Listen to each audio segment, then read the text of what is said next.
Hi, hello! My name is Trina. Welcome or welcome back to my channel. Today we are doing the mid-year book freakout tag.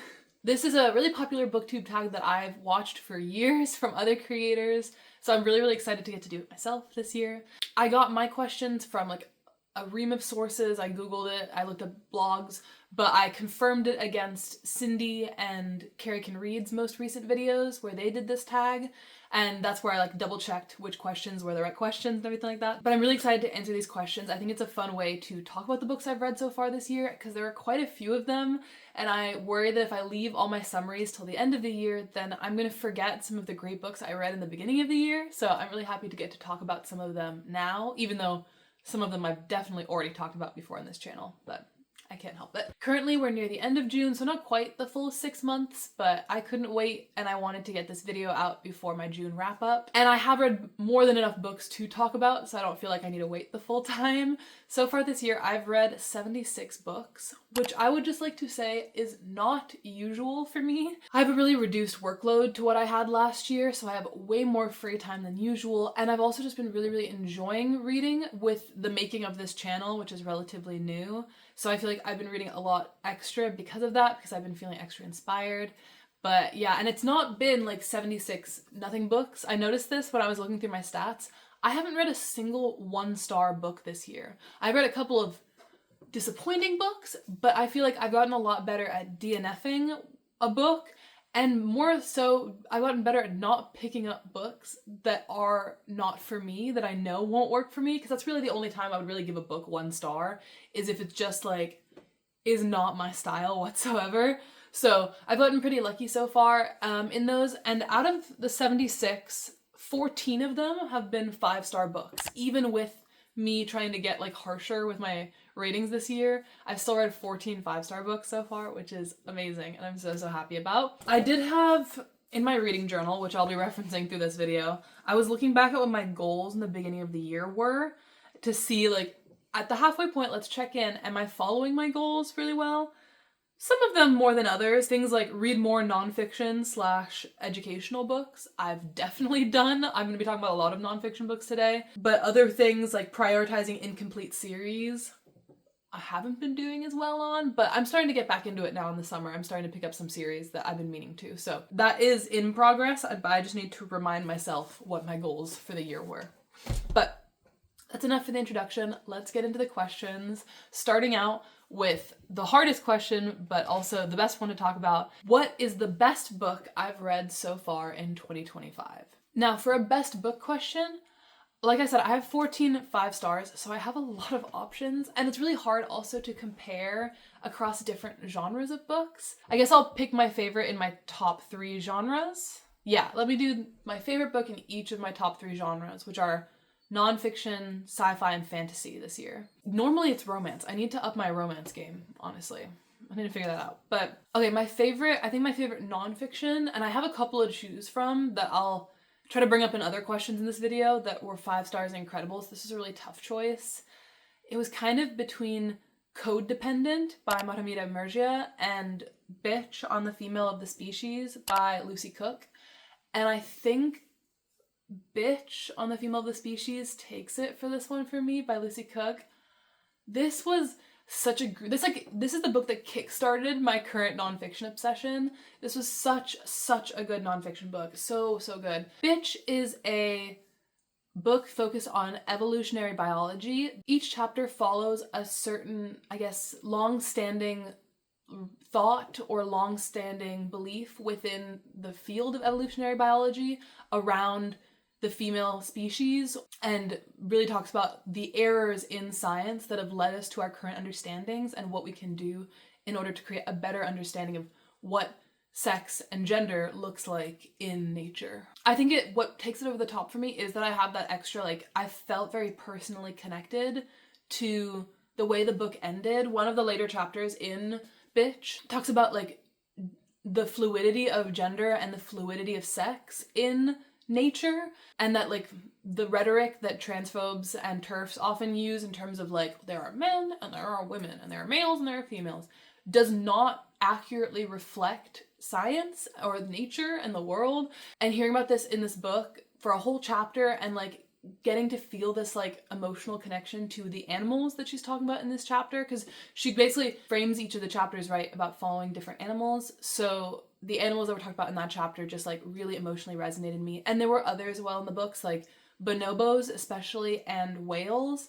I feel like I came away from this book with such a better understanding of the emotional complexity and the full lives and emotions that animals lead. And that just like, that meant a lot to me. So I think this book has to take it for nonfiction. For sci-fi, I think I have to just say that my favorite sci-fi this year so far was Infinity Gate by M.R. Carey. I've talked about this a lot, and I will talk about it probably more in this video, but in summary, this book is about the multiverse, essentially, in that we exist in this world in infinite numbers of similar Earths that have evolved or like created themselves differently over the years and have like infinite versions of that Earth in existence. And you follow specific individual characters who are on the periphery of this massive multidimensional battle that is occurring. And yeah, so it was really hard to describe accurately without like spoiling the point of the story, but it deals a lot with artificial intelligence and like real artificial intelligence, and even a little bit of fungi in there, and like I love that, and like the battle between organic and non-organic. So I talked about Infinity Gate a lot in my sci-fi reading vlog in April, and it's absolutely my favorite sci-fi of the year so far. I don't know why, it just like struck such a chord with me. Like everything I like best about sci-fi felt like it came together so perfectly in Infinity Gate. Like it just really, really worked.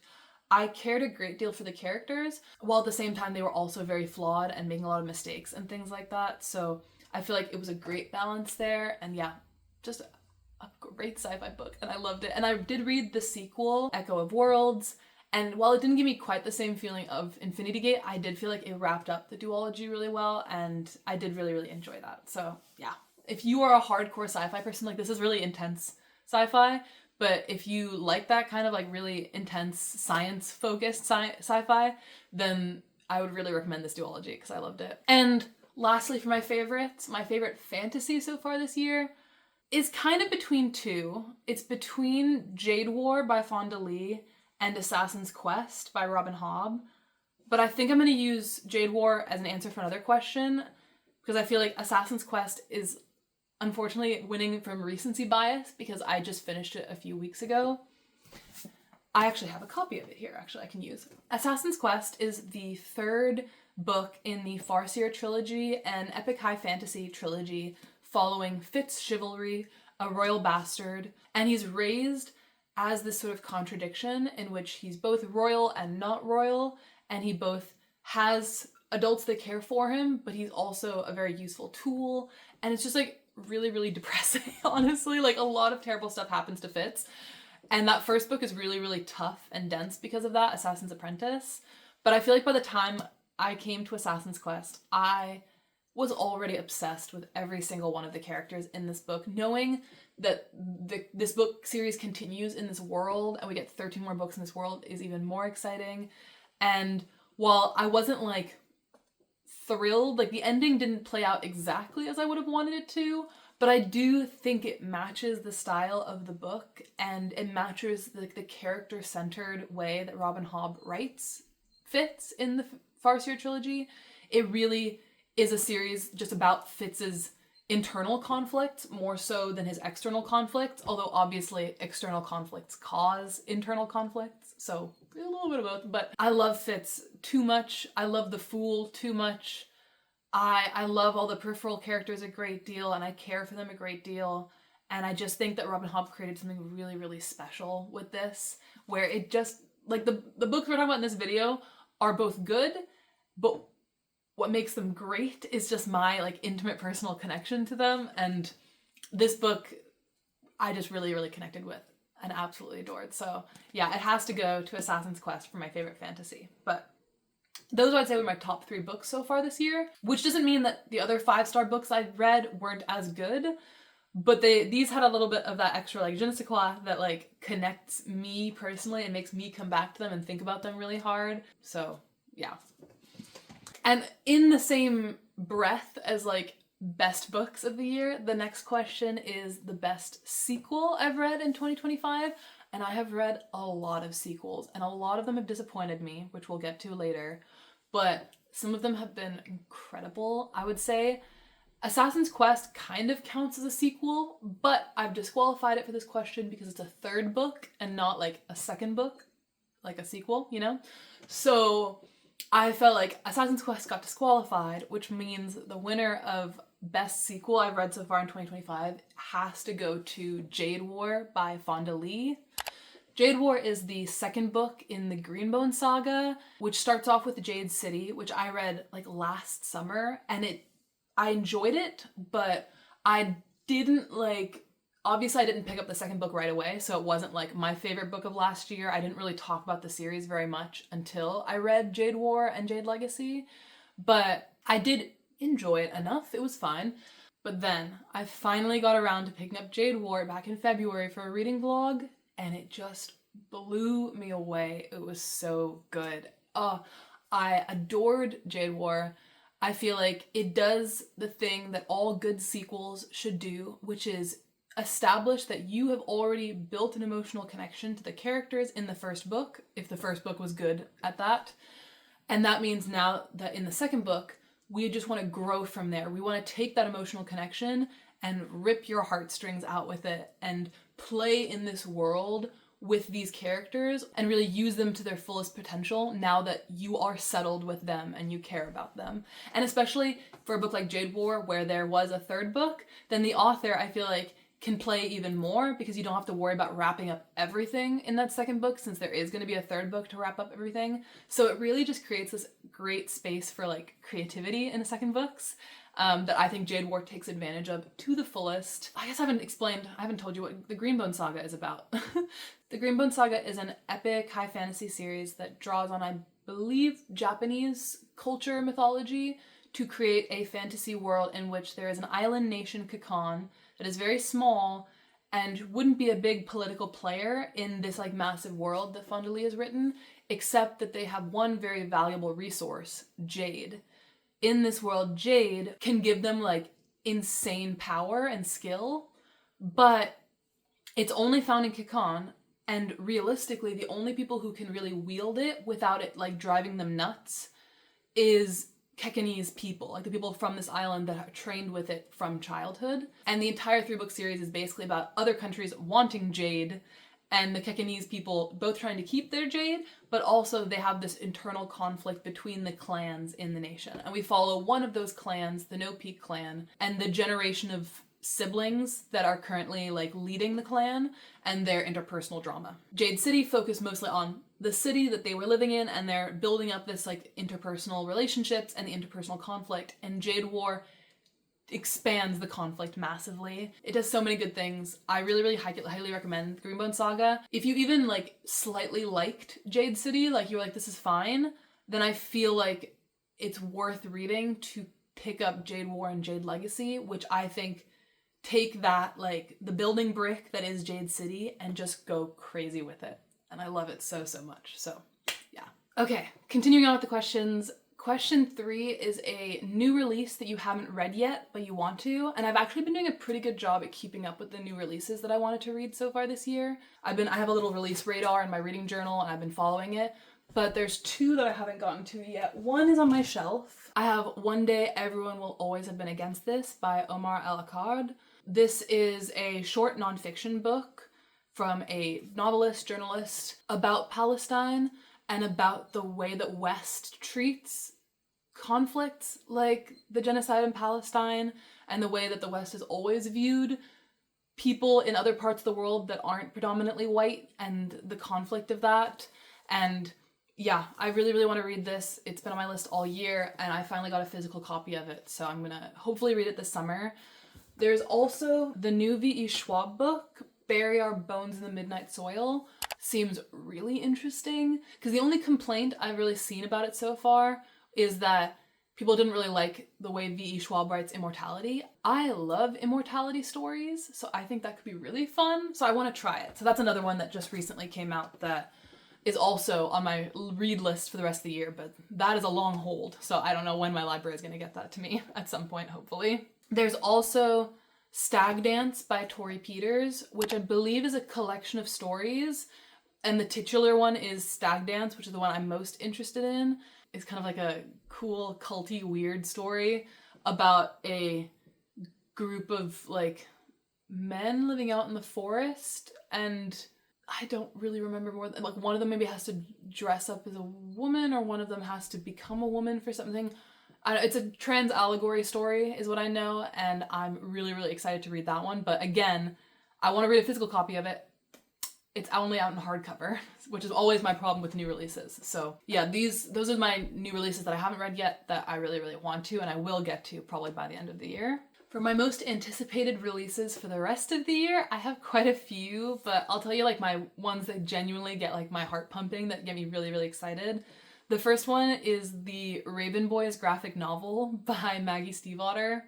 I know this is a graphic novel of a book that already exists, but it's so stunning. And on like Tumblr and Twitter, I keep on seeing people posting pictures of like certain panels, and Adam looks so good. Adam is my favorite in the series, although Ronan is my favorite in the Dreamer trilogy, but I do love Adam, and he looks so good in this series. I'm so excited to get my hands on this graphic novel and just like pour over the pages, and then probably reread the original Raven Boys afterwards and like get to like have visuals for that. I'm very excited. Very, very excited for that.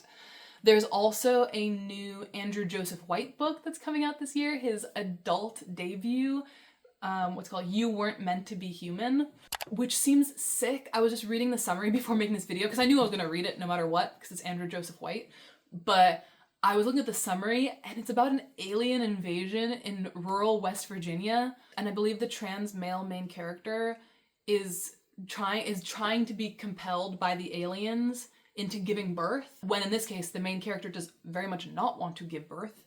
And that concept screams, what does it scream? It screams Octavia Butler to me. It reminds me so much of Dawn, which is probably my favorite Octavia Butler book.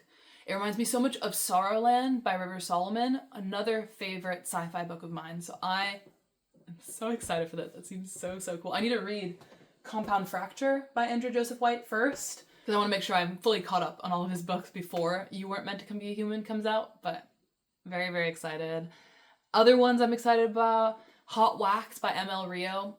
Don't really know what this one's about. I think like rock and roll, potentially about older characters too, which should be interesting for ML Rio, because I love the way ML Rio writes about young people in If We Were Villains. One of my favorite books of last year, adored that. I'm definitely going to be picking it up because I want to see if ML Rio can do it again for me, but I genuinely have no idea what the book is going to be about. I just know that after If We Were Villains, I would give any author another shot.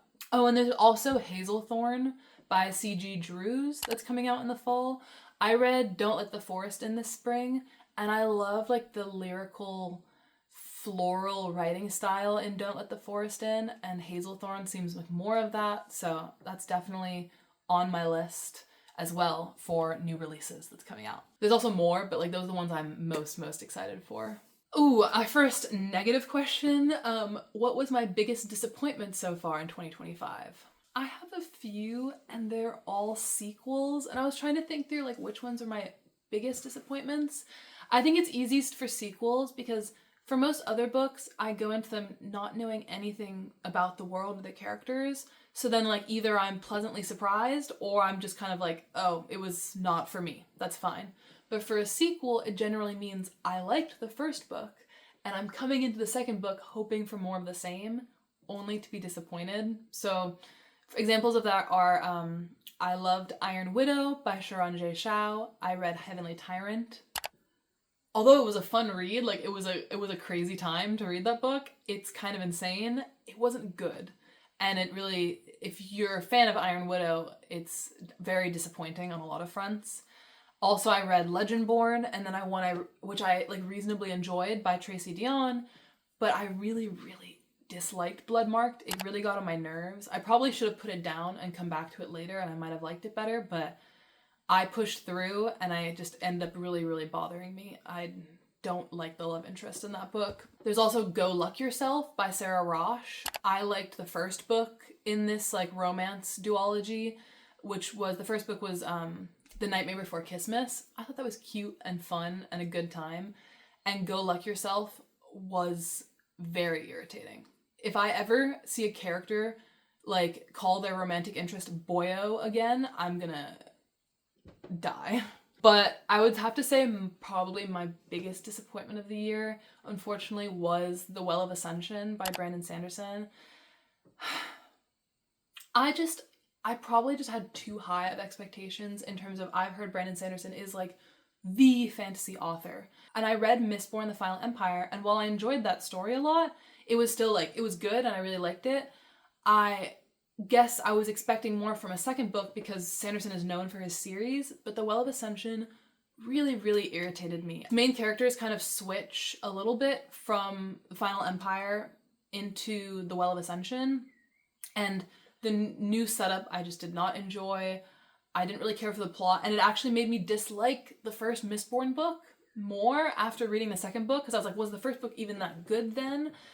Which is like the worst feeling to have after you read a book, is like you feel like it brought down your enjoyment of another book that you actually liked. So that was just really, really frustrating, but I've heard better things about The Hero of Ages, so I am going to give that one a shot, and I'm certainly not giving up on Brandon Sanderson as an author. I will find one of his series or works that really works for me. It just was not the Mistborn Era 1 trilogy, unfortunately. Next question was the biggest surprise of the year, and I get surprised by a lot of my books, but I guess the biggest surprise for this last 6 months overall is probably how much I've been enjoying reading nonfiction. I know it may not seem like it, because I seem to be reading a lot of nonfiction recently, but before this like last 6 months, I really wasn't reading very much nonfiction. When I did read nonfiction, it was mostly like memoirs, and those were still like maybe like 2 a month max. With everything going on in the world constantly, I felt like near the beginning of this year, social media wasn't feeling like an accurate source of information for me. And so I started really getting obsessed with other sources of information, and books are obviously a huge part of my life. And I've found that diving into nonfiction has allowed me to explore new subjects and information in a much more calming way than doom scrolling does. So I really had a good time with nonfiction this year, and that's been the biggest surprise. Books like, well, first, Bitch on the Female of the Species by Lucy Cooke, but then books that I really wasn't expecting to enjoy because they were more like political and I felt like they would be more of a struggle.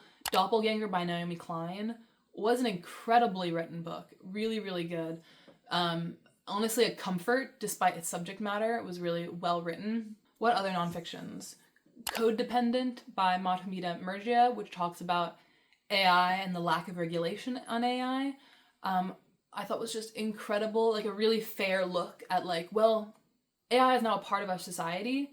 What do we do about that? And she really answers it in a really thorough, well-written way, and in a human way, in a very human, empathetic way. So I loved Codependent. Those are I would say my favorite nonfictions I've read this year, but there have been so many 3 or 4 star nonfictions as well that I also enjoyed. So yeah, nonfiction for sure.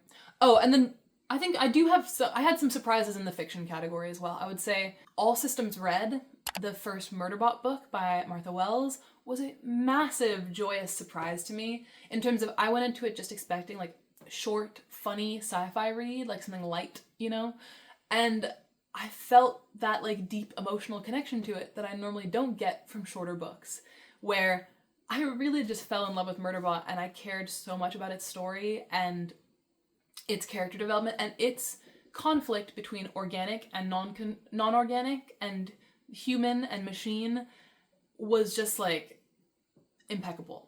I loved it so much. I really, really thought All Systems Red was just like a perfect book, and I wasn't expecting it to be a perfect book because it's so short and it's funny as well, so it just like hit all the nails on the wall and I love that. Infinity Gate was also a shock, but I've already talked about that, and also it's kind of the answer to my next question. The next question is, who is your favorite new author, either a debut or a new to you? I think a good answer to this is probably M.R. Carey, the author of Infinity Gate, but I've already talked about Infinity Gate a bit. It's just that, obviously, I don't know who M.R. Carey is. I have no idea who this person is. But he wrote an absolutely incredible book that I loved. And I searched him up, and he seems like very in tune with social justice movements and writing sci-fi that accurately reflects the world we live in, that I just thought was really, really impressive for an author. And I was like, I really admired that. And I started reading his other series, The Book of Coley, which is another sci-fi series by him, but I didn't realize it was sci-fi when I started, and I was like, no, I can't start any more series right now. But from the first few chapters, that also seems like something I would really enjoy. So M.R. Carey might be a new favorite author. We'll have to see. I have to read a couple more series from him to see if like it wasn't just a one-hit wonder for me, but I really, really did enjoy his writing style in Infinity Gate. And yeah, I thought that was really good. I guess another new favorite author would be maybe C.G. Drews, the author of Don't Let the Forest In, but I've only read one book from them. So I guess Hazelthorn, which is coming out later this year, is a new test, but I really love that kind of like quirky, confusing writing style, like confusing storytelling. So I feel like if Hazelthorn also hits, then that might also be a massive win. Yeah, it could be C.G. Drews. We'll just have to see. I've kind of combined the next two questions, which are new fictional crush and or new favorite character.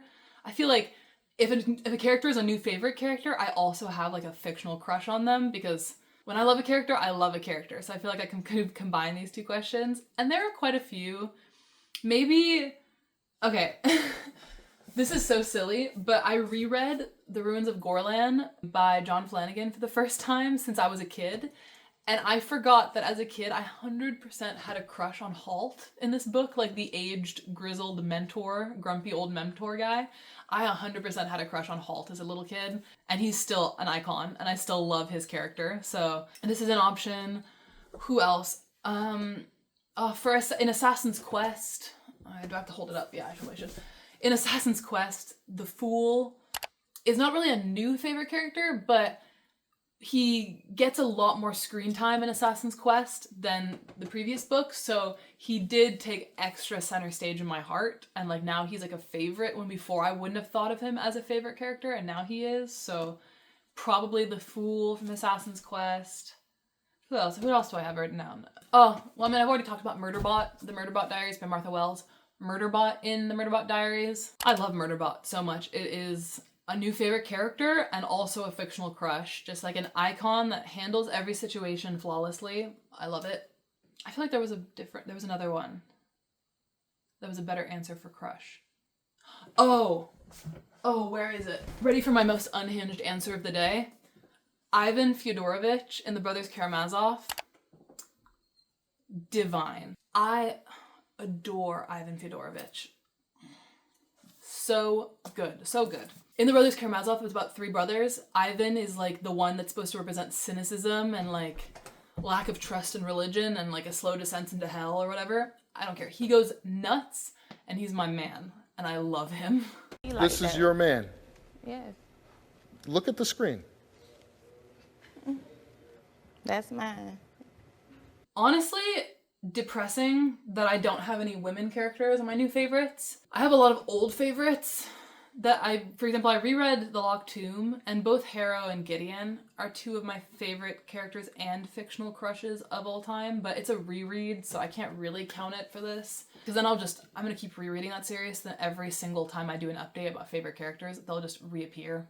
So this is new favorites only. But yeah, I have quite a few, obviously, but I think Ivan Fyodorovich probably wins in terms of most unhinged new crush. I think he takes it.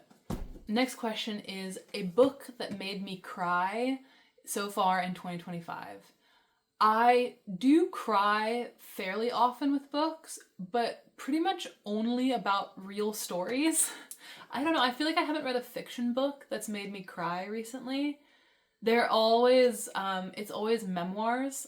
One of the books that made me cry that I remember viscerally crying about was the book Leg, The Story of a Limb and the Boy Who Grew It From It by Greg Marshall. Overall, this wasn't one of my favorite books so far this year. I felt like it had a lot of issues, but one of the chapters is specifically about his dad's battle with ALS and the way that he writes about when his dad passes away from ALS and their bond and their connection. I sobbed my eyes out for probably 20 minutes. I had to pause the audiobook and just sit in my kitchen and cry while making dinner. Stunning, really stunning. Another example is a book I finished really, really recently, like 2 days ago. I read Legacy, A Black Physician Reckons with Racism in Medicine by Dr. Uche Blackstock. Again, in this book, Dr. Blackstock talks about her mom passing away from a rare form of cancer. And it was within the first few chapters of the book, and I just cried my eyes out. I was like fighting tears while driving my car listening to the audiobook. It really is, family members passing away in memoirs always gets me, always like hits that emotional point for me and has me crying. Yeah, if you have any other memoirs that have made you cry, I feel like I cry at a lot of memoirs. Good memoirs usually make me cry, honestly, so that's always a winner, but I need to read more like good literary fiction that also gets me emotional, because I used to cry more from like literary fiction too, but it's been a while. It has been a while. And then the next question is there a book that then made me happy? All of them? I love reading. Reading makes me happy. That's why I read so much, because it brings me so much joy. What are some like silly books I haven't mentioned so far that make me happy? I have mentioned this, but I'll talk about it in a little bit more detail. I read The Ruins of Gorland by John Flanagan. This is a children's fantasy book that was a reread from my childhood.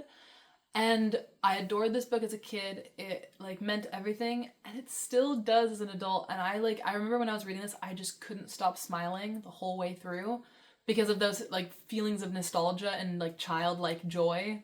Reading this book again meant so much. So if you want an intro into high fantasy written on the children's level, I think the Ranger's Apprentice series deserves more credit for how iconic it is. And I think it's still really held up as an adult. Like, it's not going to be the same thing as another fantasy series, but for the audience it was intended before, then the world building is actually pretty excellent, and the character building is also excellent. So there is that. What other books have made me happy? I read Emily Wilde's Compendium of Lost Tales by Heather Fawcett, the last Emily Wilde book. Emily Wilde always makes me happy. These books are like kind of cozy fantasy, more like, what's the word for like academic fantasy, where it's specifically about Emily Wilde, who is a professor in fairies and studies fairies throughout all 3 books. And she just makes me smile. I love her. I love her knowledge about fairies. I love her relationship with the characters around her. So love all those books. Oh, and another one in the realm of children's books is I read Trollvinter by Tove Jansson. I don't know what it translates to. Moomin's Winter? I don't know what the English translation of this actually is. But it's one of the Moomin books, and this is the Moomin book set in winter, where Moomintrollen wakes up in the winter when he's not supposed to. He's supposed to be hibernating and can't seem to fall back asleep. And he's forced to navigate this desolate winter landscape and find beauty in it all by himself. Well, not totally by himself, there's a bunch of other characters, but without his like family that he normally has. I really had been hitting the jackpot with children's books recently in terms of experiencing joy from books. I feel like this one especially, but also all the children's books I read, I feel like I'm just reading for fun, you know, and they're all very light and joyous. Oh, we're near the end. Okay, next question. The most beautiful book I've bought so far this year. So probably this book I don't actually have with me, so I'll give another one as the actual answer, but I did want to shout out that I have paid and put money, and Illumicrate is in my bank account for the Farseer trilogy Illumicrate 10-year anniversary celebration editions. Obviously, they are stunning in photographs. They have this incredible art along the spine, so I might just literally have them sitting like with the pages facing outward on the shelf, because it's such beautiful art along the pages. And inside the covers look gorgeous, but outside the covers look gorgeous. They just look gorgeous. But that doesn't count for this question, probably because I don't have them with me to show you, so I can't really confirm if they are the most beautiful. What if they show up and they're totally not beautiful? So I will probably say another version of the Farseer trilogy that I've acquired are the original John Howe edition paperbacks. I don't really care about first editions or anything like that, but I do. These are the first edition covers on reprints. I didn't buy first edition books. Don't have money for that. But these are the versions of the covers that haven't really been printed since the 90s. And so they were quite difficult for me to find. And I finally found the Farseer trilogy and also the first book of the Live Ship Traders in the John Howe cover art designs. And they are just gorgeous art. Like, I think they're just so classic fantasy. I will show you some of them. We have Assassin's Apprentice, and we have pictures of certain characters, Jade, the Fool. I think that's probably supposed to be Fitz. Maybe that's supposed to be Fitz. It's a great question. I actually don't know who the people in the front cover are. I don't really imagine the characters in the way that they're drawn on the covers, but just like the way that it's designed with the ship art on the front and the way all the spines have this like same sort of like pillar look when they're next to each other. I love Royal Assassin has this gorgeous art of Buck Keep up on the cliff, and this is exactly how I pictured Buck Keep in the books. And this beautiful picture of drawing of Night Eyes on the back. This Assassin's Quest version has just this gorgeous art of both the dragon and the fool on the top, and then this picture of the stone dragon on the bottom covered in moss. They're all gorgeous, and I'm just really, really happy. They're my pride and joy right now. So these are definitely the prettiest books, in my opinion, that I've bought this year. Although there have been some other ones that are obviously stunning. Like One Day Everyone Will Always Have Been Against This is beautiful. This book I bought in Berlin, Let's Become Fungal, is also stunning. But I think these win. These win 100%. And then the last question for the book freakout tag is books I need to read by the end of the year. So, do you want them in alphabetical order, or I have so many books I need to read by the end of the year. So many. Not only I have my summer TBR books, and then I also have books that I'm like pre-preparing for a fall TBR that I know I'm gonna read in the fall, like Rebecca, The Picture of Dorian Gray, Hazelthorn, and other new releases that are coming out in the fall, like Mate by Ali Hazelwood. I have so many that are like seasonally I know I'm gonna read. Another priority is also Hellbent by Leigh Bardugo. I really want to read that. Like, I don't know, I've been itching to finish the Alex Stern duology. Any other books? All my physical TBR books. This is a shelf I've put up specifically of my physical TBR and the Farseer trilogy, but otherwise these are all books that I need to read. So this is just a great sample. Books like, I really want to try to read 100 Years of Solitude by Gabriel Garcia Marquez. I've owned this book for a second, so I feel like this one I really want to try to read this summer. I also have, I have Notes of a Crocodile by Qi Maojin. Miaojin, I hope that's correct. I've been really, really wanting to read this. This is a translated work, a modern classic, I think it's going to be. So I 100% want to get to that. Any other books on my want to read shelf? I want to read His Majesty's Dragon. Oh, I do want to start that series 100% by Naomi Novik, the Tremorare series. I have the first 3 books here. I own the first 6 books. So I have the other 3 books somewhere else. So I need to read those 100%. So I do have a lot that I want to read, but I'm always taking suggestions for more, obviously. In terms of continuing series I want to read the rest of the Faithful of the Fallen books. I want to read The Ship of Magic by Robin Hobb. I know there's more series, certainly. I've just recently made a video with all of the series that I need to continue. There's quite a few books I want to read.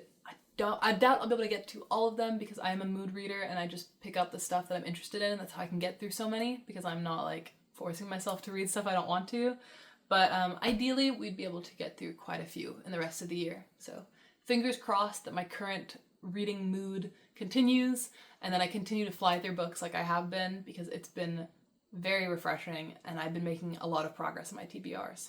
Those are all of the questions for the book freakout tag. I hope I didn't miss any, but if I did, let me know in the comments below.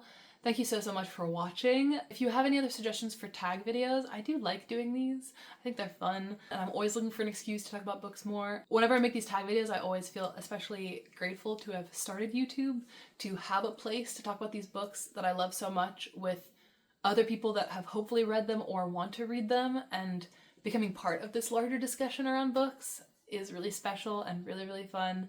So thank you much for watching. Thank you so much for the people who comment and like allow me to join in this discussion in this space. It means a lot. And Feel free to like, comment, subscribe, whatever you want to do, and have a really great day. I will see you in another video pretty soon. Bye!